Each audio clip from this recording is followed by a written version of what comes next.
Recebam todos a paz do Senhor Jesus. Amém, Jesus. Quantos estão gratos a Deus por mais esta oportunidade? Diga aleluia. E já pega o teu manual bíblico para a gente já iniciar a aula de hoje. Sejam todos bem-vindos na casa de Deus. Tem alguém que você está pela primeira vez conosco? Tem alguém? Aqui na frente, olha só. Duas pessoas levantam a mão aqui na frente, que estão pela primeira vez. Que Deus abençoe. Mais alguém que está pela primeira vez? Lá atrás, eu vejo uma mão levantada. Lá também, Deus abençoe. Eu contei 4 pessoas que nos visitam pela primeira vez. Sejam muito bem-vindos em nome de Jesus, em nossa igreja. E Jesus merece aplausos por isso. Vamos aplaudi-lo pela vida dos irmãos e irmãs que nos visitam pela primeira vez. Lembrando que hoje é segunda-feira, nosso culto especial de ensino, culto da escola bíblica, onde a gente vai aprender mais da palavra de Deus. É um culto especial para nós aprendermos. Vamos agora à lição de hoje, lição de número 4. Nós vamos falar sobre as duas naturezas do Senhor Jesus. Levante-se em pé, por favor. Vamos fazer a leitura do texto áureo. Primeira epístola de João, capítulo 5, versículo 20. Diz assim a palavra de Deus: E sabemos que já o Filho de Deus é vindo e nos deu entendimento para conhecermos o que é verdadeiro. E no que é verdadeiro estamos, isto é, em seu Filho Jesus Cristo. Este é o verdadeiro Deus e a vida eterna. Levante sua Bíblia, por favor, em nome de Jesus. E vamos pedir para Deus falar conosco. Senhor, meu Deus e meu Pai, em nome de Jesus, nos dá o entendimento da sua palavra, que possamos entender, meu Deus, o quão, meu Pai, é fundamental, meu Deus. Senhor, nós servimos a este Cristo, que manifestou-se como homem para trazer a salvação, e que demonstrou o seu poder e a sua glória, sendo perfeitamente Deus. Nos dá o entendimento e a graça pela tua palavra, em nome de Jesus Cristo. Amém. Toma o seu assento, glorificando e aplaudindo o nome de Jesus Cristo.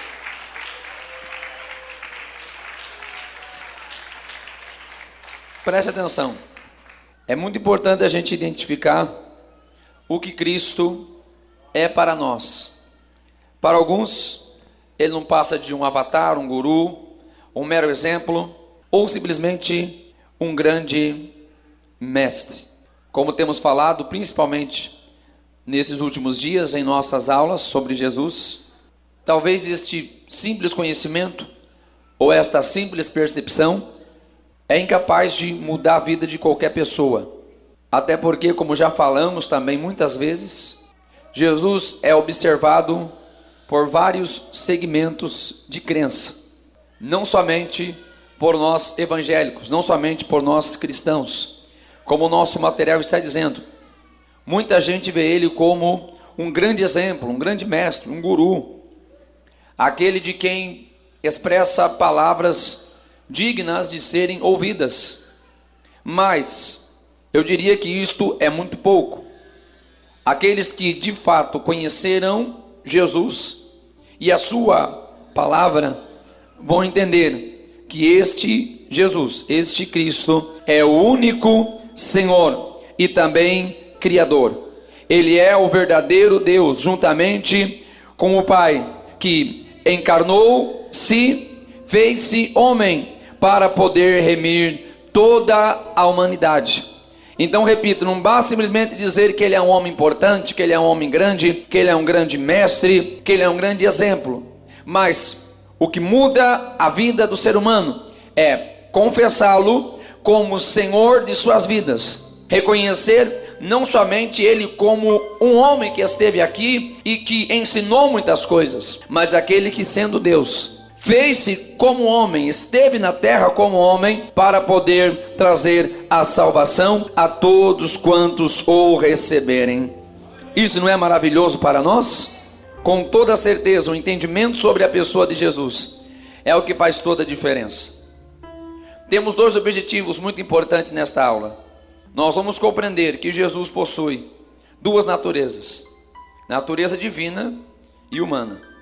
E outro ponto muito importante que a gente precisa entender é que Jesus nunca usou seus poderes divinos para beneficiar em sua atuação humana. Sendo Deus todo o tempo, sendo homem todo o tempo. Muitas vezes ele padeceu como homem, mas sem nunca utilizar-se da sua autoridade divina para se livrar de um momento de dor, de um momento difícil. Jesus nunca usou o seu poder para se auto-beneficiar. Um grande exemplo é na tentação. O diabo diz: transforma essas pedras em pães. Ou seja, usa o seu poder divino, usa a sua autoridade como Deus e resolve o teu problema da fome. Mas Jesus não estava ali para isso, para se auto-beneficiar por ser Deus. Muito pelo contrário, ele estava ali com uma missão, como homem, sendo Deus, para trazer a salvação da humanidade. Ele obedece ao Pai, não ouve a voz do inimigo, e a gente vai ver que quem vai servir ele depois são os anjos. Preste atenção, temos uma curiosidade, algo para nós refletirmos. Você sabia que a cidade onde Jesus cresceu era uma cidade de pouca importância até então? Nazaré, uma cidade que quase ninguém fala dela, de maneira até que o amigo de Filipe vai dizer para ele: pode vir alguma coisa boa de Nazaré?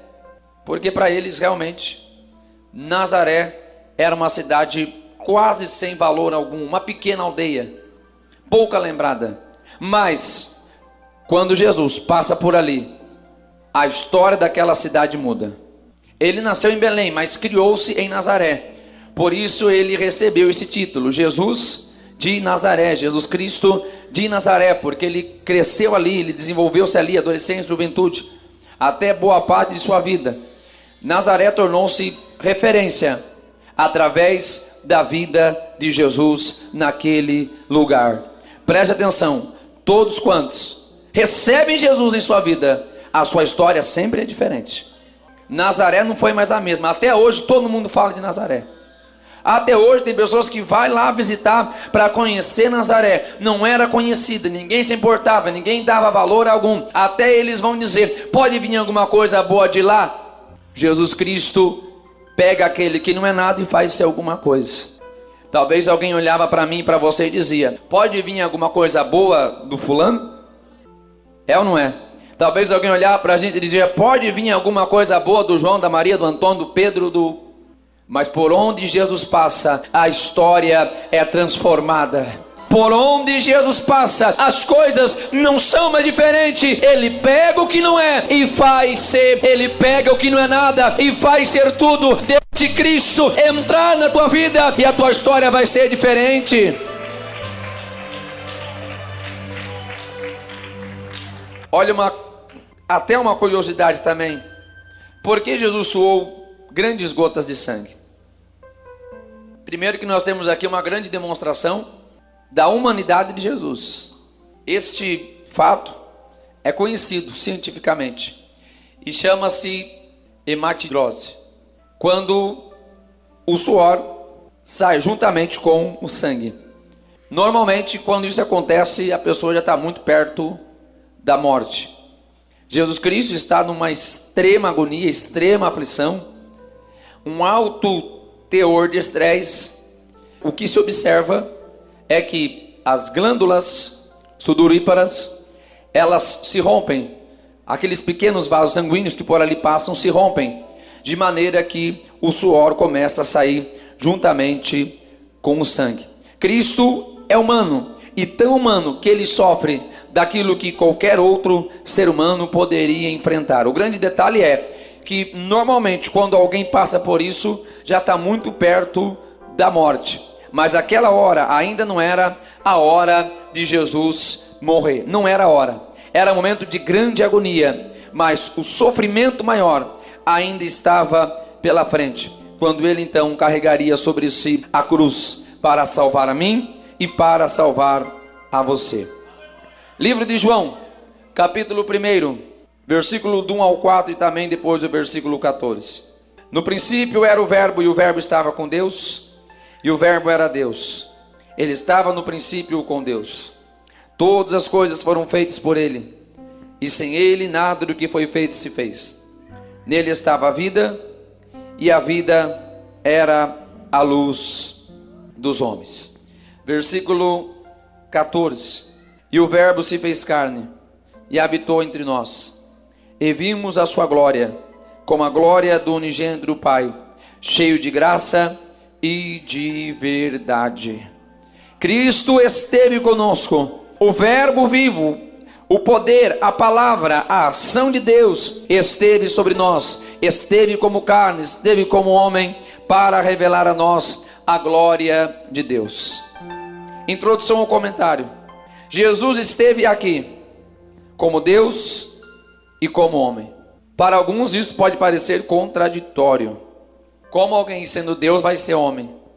Como alguém sendo homem vai ser Deus? A gente vai entender. E o mais importante é a gente compreender essa verdade, é saber que este é um aspecto único, exclusivo do nosso Senhor Jesus Cristo. Isto é um dos fatores, como muitos outros que a gente vai estudar, que a gente vai falar sobre Jesus, que o torna como alguém incomparável, pois somente Ele, em toda a existência da humanidade, foi Deus e homem ao mesmo tempo. Vamos falar sobre a eternidade de Cristo. Preste atenção. Diferente do que alguns pensam ou já pensaram, Cristo não passou a existir no momento do seu nascimento. Muito pelo contrário, a Bíblia é muito clara nos dizer que antes mesmo de Cristo vir ao mundo, ele já era glorificado nos céus. Livro de João, capítulo 17, versículo 4 e 5, mostra que Jesus, antes mesmo de vir ao mundo, ele já tinha glória juntamente com o Pai. Você pode ler lá na sua casa, João 17, 4 ao 5. Jesus vai dizer que ele, antes de vir, ele estava com o Pai, e ele já tinha glória com o Pai. Jesus abriu mão desta glória para estar aqui na terra. É importante nós lembrarmos que Jesus já estava com Deus desde a fundação do mundo. É isso que lemos aqui em João, capítulo 1, versículo 3. Todas as coisas foram feitas por ele. Ele já estava ali e atuava na criação. Temos também a expressão de Gênesis, capítulo 1 e o versículo 26. Quando nós lemos, e façamos o homem, a nossa imagem, nossa semelhança. Já falamos sobre esta referência em outros momentos.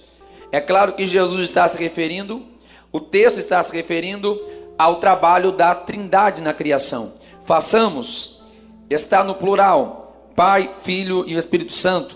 Eles trabalham na criação do homem, na criação do universo. Ele estava lá, pois ele é eterno, de maneira que a gente vai ver também que ele estava junto com o Pai, versículo 2, e vemos também que ele é o projeto de Deus para a redenção, em Apocalipse, capítulo 13, versículo 8, ele é o Cordeiro que foi morto desde a fundação do mundo. Então ele já estava lá muito antes, já existia muito antes, e já tinha sido designado por Deus para esta obra de salvação. Ele não passou a existir há 2000 anos atrás. 2000 anos atrás, ele passou a ser conhecido pela humanidade, mas ele já existia há muito tempo, pois ele é eterno juntamente com o Pai.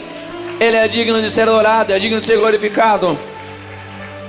Apocalipse 22, 13 nos diz: ele é o alfa e o ômega, primeiro e último, primeiro e derradeiro. Alfa é a primeira letra do alfabeto grego, ômega é a última letra. Nos fala que antes dele não tem nada e depois dele não tem nada. Miqueias capítulo 5, versículo 2 vai dizer que as suas saídas são dos tempos antigos, desde os dias da eternidade. Não foi criado, mas ele é o criador de tudo. Vemos também que ele é o Filho de Deus.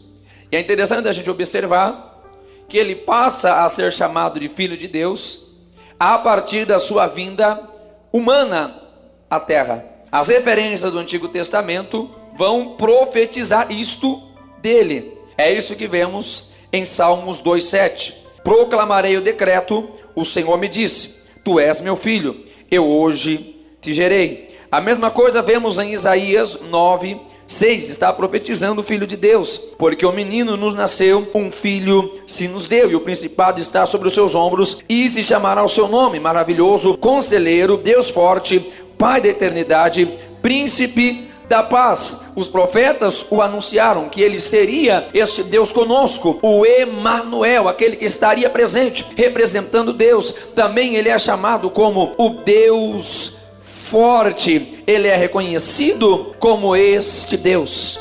E no Novo Testamento nós vemos Jesus se identificando com o eu sou. Evangelho de João capítulo 8 versículo 58 é um dos exemplos, mas por várias vezes Jesus aparece dizendo: eu sou o caminho, eu sou a verdade, eu sou a vida, eu sou a porta, eu sou o bom pastor. Ele está se identificando com o eu sou que se revelou a Moisés. Em Êxodo capítulo 3, versículo 13 e 14, quando Moisés pergunta a Deus: o que eu direi para eles quando eles me perguntarem quem me enviou a vocês? E Deus responde para ele: você vai dizer para ele o seguinte: o eu sou me enviou a vós. Eu sou o que sou. Quando Cristo diz eu sou, ele está se identificando juntamente com o Pai, aquele que é eterno, isto é, o eu sou. Como eu estava dizendo aqui na nossa última reunião de obreiros, domingo retrasado, somente ele é, a gente está. Ninguém é nada, a gente está. Tudo é estou. Somente ele é, porque este verbo nos fala daquilo que é permanente. Nem nossa vida aqui nessa terra é permanente, quanto menos em qualquer outra coisa. Agora, ele pode dizer: eu sou.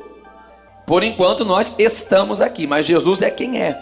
Está entendendo o que eu estou dizendo? Porque isso nos fala da sua eternidade. Isso ficou muito claro através das palavras do Senhor Jesus, que nos mostra que ele é o unigênito de Deus, aquele que representa com perfeição o Pai aqui na terra, com a essência divina. Ele manifesta o Pai, pois ele é o Filho de Deus, o representante perfeito de Deus. E nós temos também várias referências bíblicas que vão confirmar que ele de fato é o Filho de Deus. Tópico de número 2: Jesus Cristo é Deus. A sua divindade é revelada. Preste atenção. É muito importante a gente perceber que Jesus Cristo, juntamente com o Pai, ele é um, mas são pessoas distintas. Quando ele utiliza-se da expressão eu e o Pai somos um, no Evangelho de João capítulo 10 versículo 30, ele está revelando a sua divindade. Porém está claro, eu e o Pai, está falando de dois. São duas pessoas, mas que são apenas um Deus. Estão unidos de uma forma divina, pois têm a mesma essência e também têm o mesmo propósito. Isto está claro para nós em Cristo Jesus. Ele é Deus juntamente com o Pai, o Emanuel, o Deus conosco. Ele é o eu sou. Estamos certos de que Cristo revela perfeitamente a divindade, a expressão de Deus para a humanidade. Temos a confirmação clara em vários textos bíblicos que vão nos mostrar que ele de fato é Deus. Temos Paulo dizendo aos Romanos capítulo 9 versículo 5: Cristo, o qual é sobre todos, Deus bendito eternamente.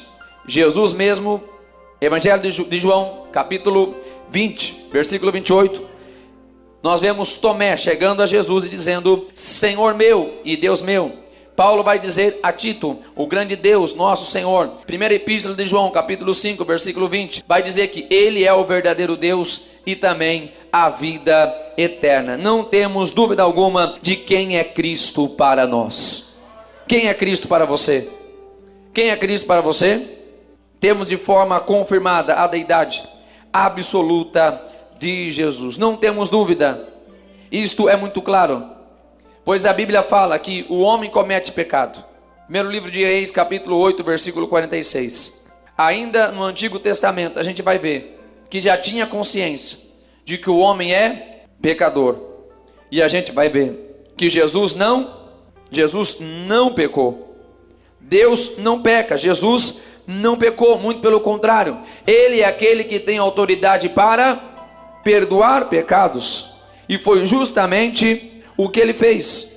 Somente Deus pode ser adorado, e foi o próprio Jesus que disse isso em Mateus 4:10.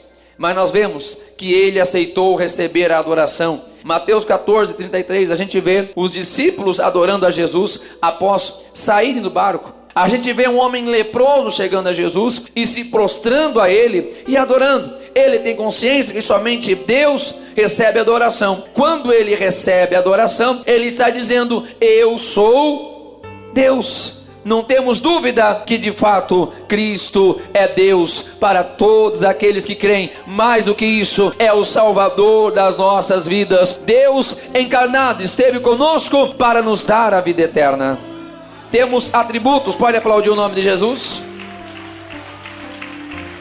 Temos atributos que provam a sua divindade. Nós vamos observar que ele é onipotente. Evangelho de Mateus, capítulo 28, versículo 18. Aquele que tem todo o poder, é isso que ele fala: é-me dado todo o poder no céu e na terra.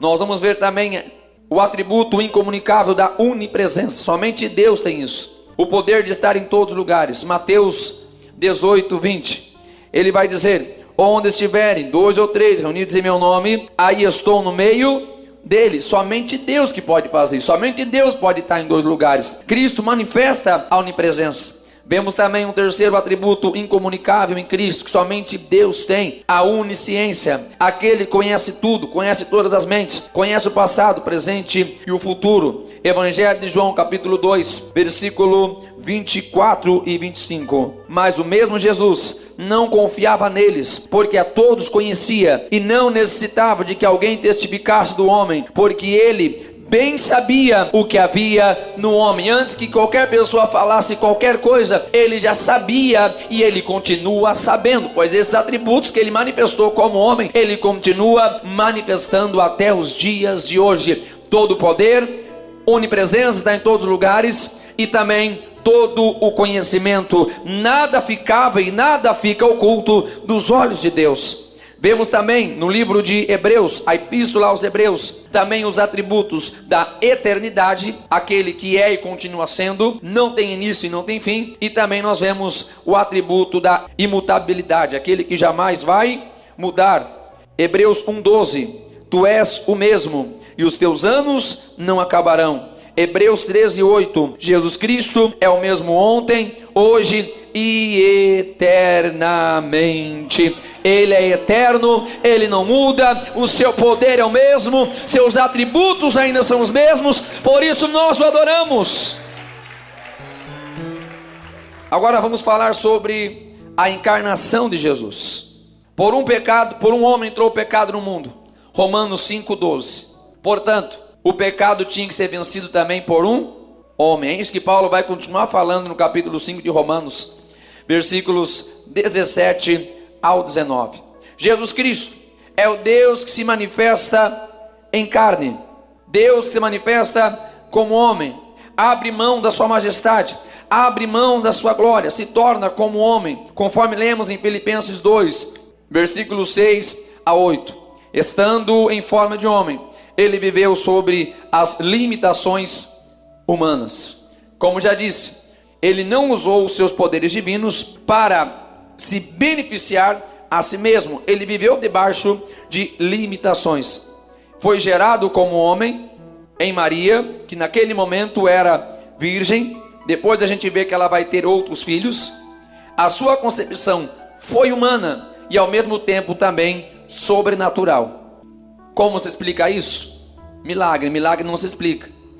Mas a sua concepção foi tanto humana, pois ele foi gerado dentro de Maria, mas nós entendemos que a fertilização foi sobrenatural, pois a Bíblia nos fala que foi o Espírito Santo quem gerou Jesus em Maria. Podemos glorificá-lo por isso? Podemos exaltá-lo por isso? Porque até o seu nascimento é um milagre. Ele é o Filho do homem. Essa expressão aparece cerca de 70 vezes no Evangelho e revela Jesus como aquele que possui natureza humana, se tornou como homem. Para quê? Para que pudesse representar a humanidade. Como falamos, de Romanos 5, versículo 12 até o 19.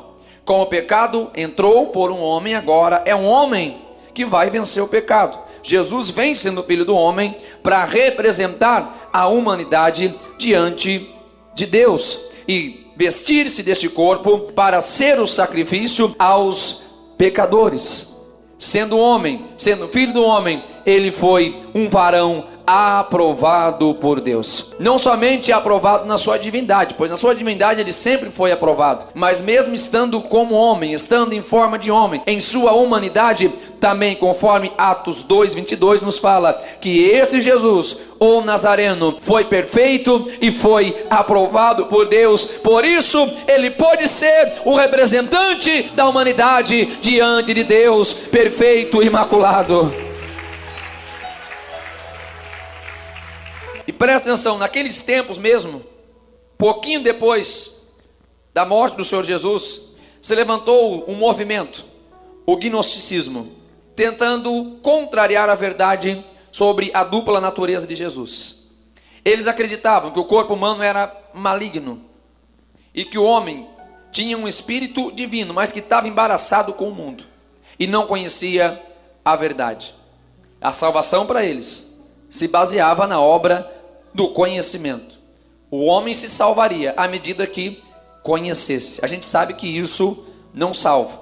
Eles diziam então que desta maneira, já que o corpo é maligno, Jesus jamais poderia ter estado aqui na terra em um corpo humano, porque o corpo é maligno. E o espírito do homem está embaraçado no mundo corrupto. Então eles negavam que Jesus venha em carne. Na opinião deles, na expressão deles, na pregação deles, eles diziam que o corpo de Jesus era só uma aparência, semelhante a um fantasma, ou uma assombração, ou um vulto. É justamente por esse motivo, combatendo esse ensino, que o apóstolo João vai ser enfático em dizer que Jesus veio em carne. Primeira epístola de João, capítulo 4, versículo 2 e 3. Presta atenção que João é o escritor que mais enfatiza essa expressão, Jesus veio em carne. Ele vai falar no seu evangelho, conforme nós já lemos, capítulo 1, a partir do verso 1, ele fala do verbo encarnado. Lá na sua epístola, capítulo 4, ele vai falar de novo daquele que veio em carne. Na segunda epístola, versículo 7, ele vai falar de novo e vai dizer que aqueles que estão dizendo que Cristo não veio em carne são enganadores, porque de fato ele esteve em carne. João vai dizer, e nós vimos ele aqui conosco, vimos a glória do unigênito do Pai. De fato, ele esteve conosco como homem, pois ele, sendo filho de Deus, ele se tornou filho do homem, esteve em humanidade para poder representar-nos diante de Deus. Se ele viesse apenas como Deus, se ele viesse apenas na natureza divina, ele não poderia salvar a humanidade. Ele é, conforme diz João, o verbo encarnado. Verdadeiramente é o Deus que se fez carne. Ele esteve conosco como homem, nasceu naturalmente, cresceu intelectual, físico e espiritual, trabalhou como carpinteiro, Marcos capítulo 6, versículo 3, e como já dissemos, teve limitações humanas, comeu e bebeu, Mateus 11, 19, sentiu fome, Mateus 4, 2, sentiu sede, João 19, 28, esteve cansado, dormiu, chorou, sofreu, entristeceu-se e angustiou-se no Getsêmani, também se alegrou em Lucas 10, o seu suor foi transformado em grandes gotas de sangue, já falamos sobre isso, e foi reconhecido até mesmo na sua maneira de falar. Por fim, podemos concluir, conforme Pedro 3,18 e Hebreus 9,14, ele foi morto no corpo, oferecendo-se a si mesmo. Não temos dúvida que este verbo encarnado é Deus conosco, é o Salvador da humanidade, esteve conosco, habitou conosco, e a sua glória foi manifesta. As duas naturezas de Cristo. Falamos primeiro do Cristo divino, falamos do Cristo humano. Agora vamos entender a harmonia dessas duas naturezas. Preste atenção, nós utilizamos uma expressão para explicar a dupla natureza: 100% Deus, 100% homem. Não que existe maneira de calcular percentual, não. O que podemos afirmar é que ele foi plenamente Deus e plenamente homem. As duas naturezas não se misturavam, perfeitamente Deus, perfeitamente homem. Não deixava de ser Deus, não deixava de ser homem, de forma indissolúvel. Também isso acontecia de forma harmoniosa, não tinha conflito entre as suas naturezas. Quando ele era Deus, ele não tinha problema com sua humanidade. Quando ele agia na sua humanidade, ele não tinha problemas com sua divindade. Tinha uma harmonia em tudo isso, de uma maneira perfeita. Até porque ele foi feito um homem perfeito. E a pergunta é: como Jesus pôde continuar sendo Deus? A resposta está aqui no texto de Colossenses 2:9. Porque nele habita corporalmente toda a plenitude da divindade. Então, mesmo ele sendo homem, ele continuou sendo Deus, não perdeu a plenitude da divindade. Como ele pôde, sendo Deus, continuar sendo homem? Sim, Filipenses 2:6. Sendo em forma de Deus, não teve por usurpação ser igual a Deus, está entendendo? Não tem conflito na sua divindade quanto à sua humanidade, nem vice-versa. Isso é muito importante a gente entender, a grandeza de Jesus. O poder dele, mesmo sendo homem, ele continuou sendo Deus. Um Deus que não deixou em nenhum momento a sua divindade, mas limitou-se para cumprir o propósito no meio dos homens, para salvar os seus filhos, para salvar aqueles que estavam plenamente perdidos. Como nós vemos as operações das naturezas de Jesus, presta atenção, existe um paralelo muito importante. Ele como homem nasceu, mas no nascimento de Jesus a gente vê os anjos o adorando. Como homem ele foi batizado, mas vemos o Pai bradando: este é o meu filho amado. Ele como homem, nós vemos ele sendo tentado, mas na sua natureza divina, Mateus 4:11 vai dizer que foi servido pelos anjos do Senhor. Na sua natureza humana esteve cansado, dormiu numa almofada na polpa do barco, mas na sua natureza divina nós vemos ele acalmando o vento e a tempestade. Na sua natureza humana lavou os pés dos discípulos, mas na sua natureza divina ele é a água que limpa o mais vil pecador. Na sua natureza humana, Jesus se sentiu cansado de caminhar e pede água para a mulher samaritana, mas na sua natureza divina, ele diz que ele mesmo é a água da vida eterna. Na sua natureza humana, ele foi preso no Getsêmani, João 8:12, mas na sua natureza divina, ele vai dizer aos soldados: sou eu, e o texto vai nos dizer: e todos caíram por terra. Não há conflito nas suas duas naturezas. Ele continua sendo Deus, a sua glória continua sendo percebida, há poder nas suas palavras. Por fim, para a gente concluir, porque a hora passa muito ligeiro quando a gente está se alimentando da palavra de Deus. Para a gente concluir, nós aprendemos de forma clara as evidências das duas naturezas de Jesus, homem e Deus, sem nenhum conflito, sem nenhuma contradição. As duas naturezas estão completas nele, perfeitamente Deus, perfeitamente homem, não temos dúvida quanto a isso. Apesar de serem distintas, não se misturam e nem aniquilam uma a outra, somente Cristo tem essa qualidade. Isso acontece de forma harmoniosa, de maneira que podemos dizer que Cristo é um ser distinto.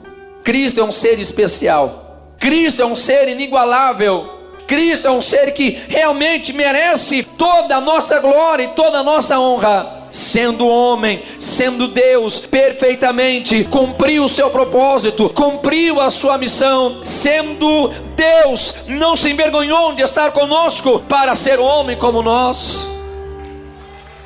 Ele merece a nossa reverência, Ele merece nossa adoração. Somente Ele, somente Ele, somente Ele, somente Ele, somente Ele.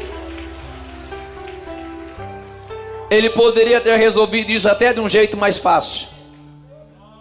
Ele disse: ninguém toma a minha vida, é eu mesmo que dou. Está claro que foi Jesus quem decidiu nos salvar. Foi Jesus quem decidiu. Ele abriu mão de si mesmo para estar como nós, viver como nós, sofrer como nós. Foi um homem perfeito, não pecou. Sendo Deus, mostrou sua glória. E hoje nós estamos aqui graças ao Senhor Jesus Cristo, que sendo Deus esteve entre nós como homem, deu sua vida, e nós podemos desfrutar da salvação eterna. Fica todos em pé em nome de Jesus Cristo. Antes de nós terminarmos, eu quero perguntar se alguém que você quer entregar a sua vida para Jesus. Alguém que você ainda não tomou a decisão de seguir a Jesus. Você já ouviu falar, mas ainda não experimentou a verdade, não experimentou a Jesus. Eu quero te convidar hoje, se você quer aceitar a Cristo, levante a mão e venha à frente. Se você ainda não aceitou a Cristo, aproveite a oportunidade. Se você está afastado do Evangelho, venha para Cristo hoje.